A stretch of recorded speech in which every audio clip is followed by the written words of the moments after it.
The first element is to recognize that our battle comes from an attachment.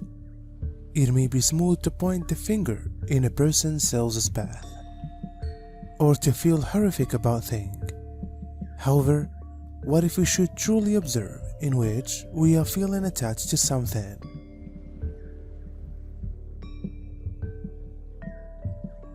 Once we can see the attachment, we can exercise with it and notice if we will launch the attachment, or when a seed, including anger, comes up, it serves us to invite in mindfulness too.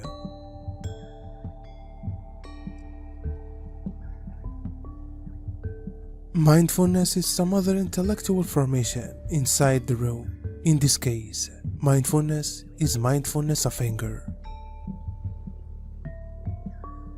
It enables to recognize that anger isn't any enemy because both intellectual formations are a part of ourselves. Mindfulness does not fight the anger but embraces it. Our blocks of sadness, anger, and sorrow live within the basement, but they want our attention. But what takes place is that we would regularly try to block their way. We want them to live inside the basement, in reality.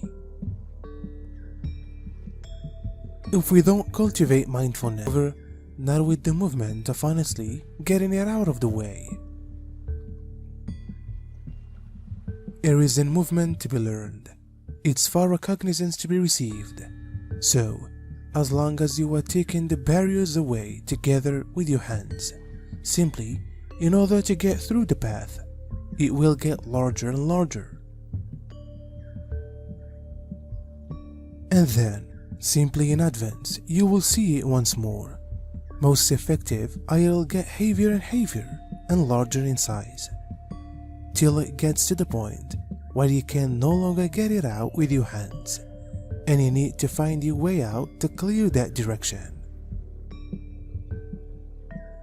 With the perception of internal being, we know that just as a kernel of corn is in a corn stalk, our mother is alive in us.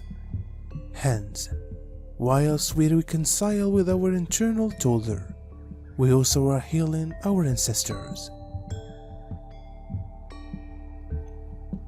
If you are already parents, he shows that it is not too late to do healing, even though we may artificially have passed down past wounds to our kids. In truth, it will be vital that we heal the little child in us, and to also help our son and daughter heal the wounded component that we have transmitted to them.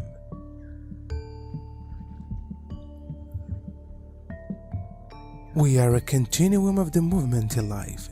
By becoming privy to who we are and where we come from, we are capable of shape like to the parts of our bodies that hurt, to the people around us, and additionally to the wounded baby inside people. Fortunately, we are able to heal in ourselves and transform all ache and struggling into love. Such is the journey. Folks who can't live at the path, it is because they are taking the boundaries with their fingers. They don't understand. Why did I go in wrong? Why did I come back? And the answer, nearly in unison, it's my fault, distraction, mistake. And also you move on to blaming yourselves for not being able to live on the right tune.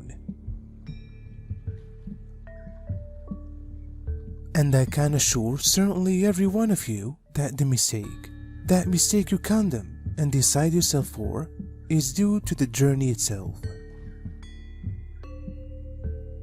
Just need to go where you with a message of desire. While a sturdy storm falls, it could do a lot of harm. The storm does that smiling. It is acting provoking so many changes. without worrying what happens with the results. Why was that storm fashioned? The answer is, nothing that takes place to the world comes from everybody else but you. Every one of you creates what happens to your world.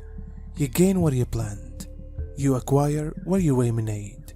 Nothing is out of order. The whole lot occurs will alternate in an effort to see what you have created. A person may ask, but did I create war?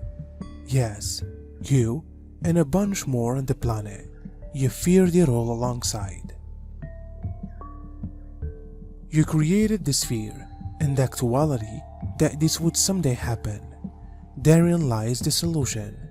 Nothing, however, the effect of what you've got emanated and hold to emanate. There is as much as everyone in all you at this moment on the earth to emanate love and light. Don't feel small. Don't feel powerless. Don't say it's incapable, because if that is emanated, this also reverberates. If anybody on earth vibrates love and light, new grades are created, and the more love, the more light, the more terrible grades are countered.